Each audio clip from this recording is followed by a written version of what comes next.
Bismillahirrahmanirrahim. Assalamu alaykum, hörmətli görürmənlər. İstiqlal gündəlik xəbərlərimizi görüşlərini qarşılayırıq. Mən Abdullah Yalğun. Proqramımızda vətənimiz Şərq Türkistan və dünya gün tərtibindəki ən mühim xəbərlərini huzuruna sunumuz. Qənəmsiz diqqətinizlər ekranımız olsun. Xitayning yasimicilik sahəsinin eşiş sürəti 12-ci ayda davamlıq tövəllədi. Xitayda savdo xavfining eshishiga ergashib, yasimicilik kasbining eşiş sürəti 12-ci ayda ko'rinarli tövəlləgan. Amerika vazining xabar qilishicha, Xitoy 31 dekabr e'lon qilgan sonliq ma'lumotlarga asoslanganda, garchi Xitoyning yasimicilik kasbi 12-ci ayda kengaygan bo'lsa-mu, ammo esh sur'ati davomli ostilgan. Xitoy rejimi yaqinda iqtisodni gullantirish uchun bir qator tadbirlarni o'tirg'a qo'ygan bo'lsa-mu, biroq navbatdagi savdo xavfining kuchayishining ta'siriga bardoshlik berishi yanada qiyin ekan. Seyşembe günü Xitay İstatistika İdaresi ve Xitay Eşya Oburuti ve Setibeliş Birleşmesi Mülazimet Kesbini Tekşürüş Merkezi e'lon qilgan 12. aylık PMI kımmeti 50,1% bulup, gerçi 50%lik siziqtin düşüp ketmegen bolsa-mu, amma noyabr ayiga selishtirganda yanada 0,2% point tövelligen.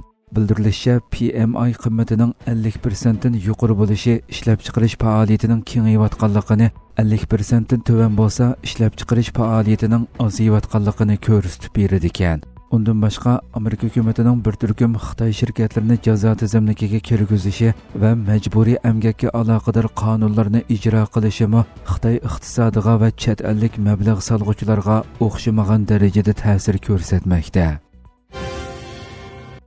Xitoy yana bir Uyg'ur amaldorni tekshirganligini oshkorladi.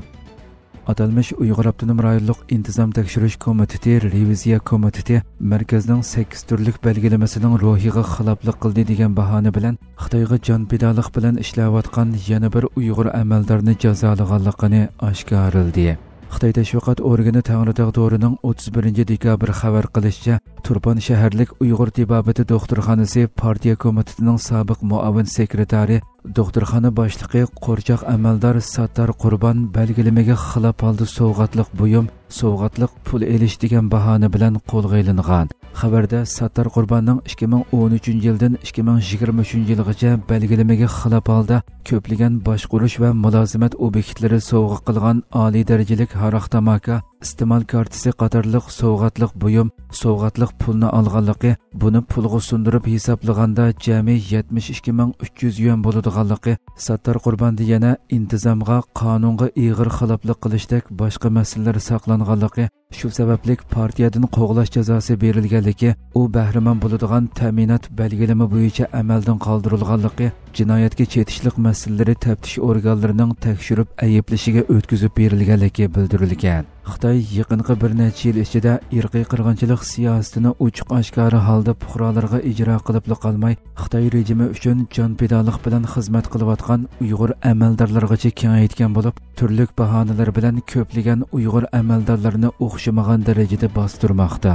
Orqadan boshqa sohalarda Xitoyga jonpidalik bilan ishlayotgan qo'rchoq amaldorlarmi turli bahonalar bilan ko'zdan yo'qotilib, ularning o'rniga Xitoy oqqullari o'rinlashtirilmoqda.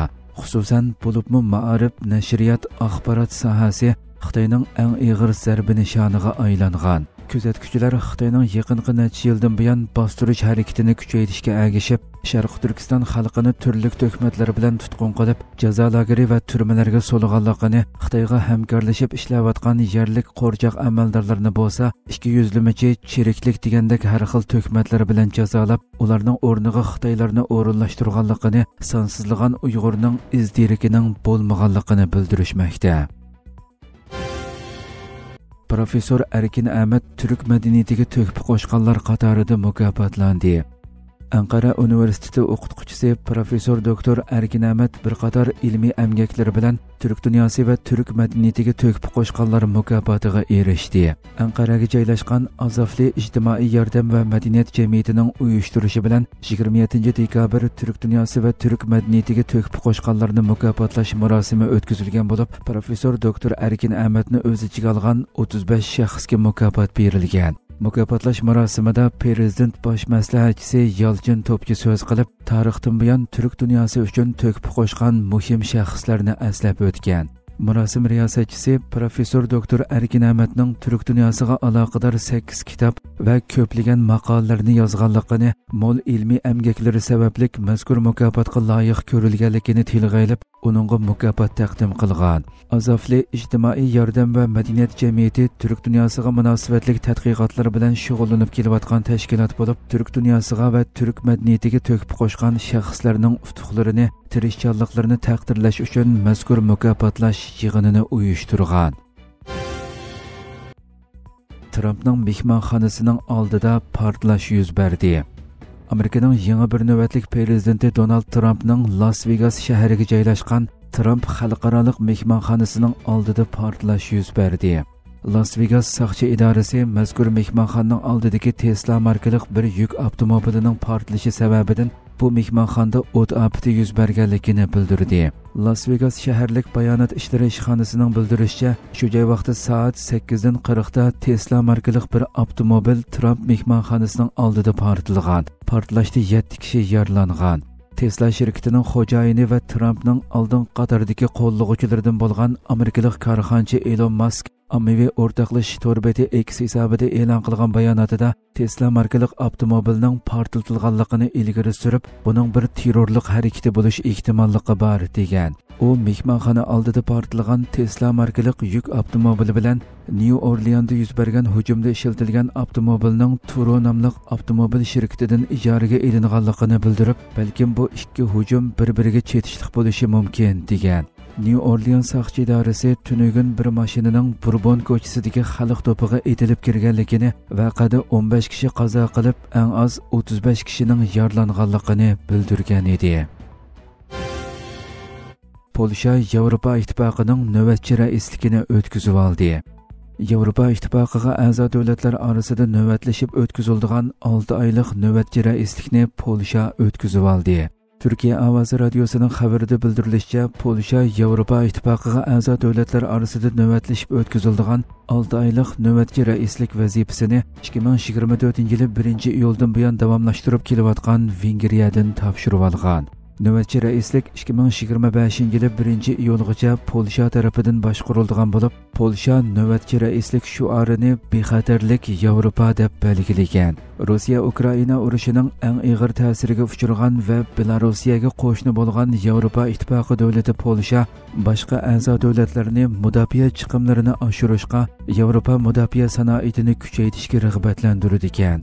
Xabarda Polshaning yana Yevropa Ittifoqining tashqi chegaralaridagi ko'chmanlar va bexatarlik qiyinchiliklarini umumyuzlik hal qilish, tartibsiz ko'chmanlarni azaytish va qaytarib o'tish jarayonlarini unumli qilish uchun yangi hal qilish choralari ustida xizmat qilishga tayyorlanayotganligi bildirilgan. Polsha hukumati Belorussiyaning ko'chmanlarni qurol sifatida ishlatganligini ta'kidlagan bo'lib, buningdan boshqa yana ta'tir tashviqotlarga qarshi kurash va energiyaga beqindilikni azaytish masalasiga markazlashadiganligi bildirilgan. Polsha vazifasini bu yil iyul oyida Daniyaga o'tkazib berdi ekan. Hurmatli ko'ruvchilarimiz, shunday qilib bugungi xabarlarimiz bu yerda oxirlashdi. Atigi programmamizni ko'rishgacha omon bo'linglar. Assalomu alaykum va rahmatulloh.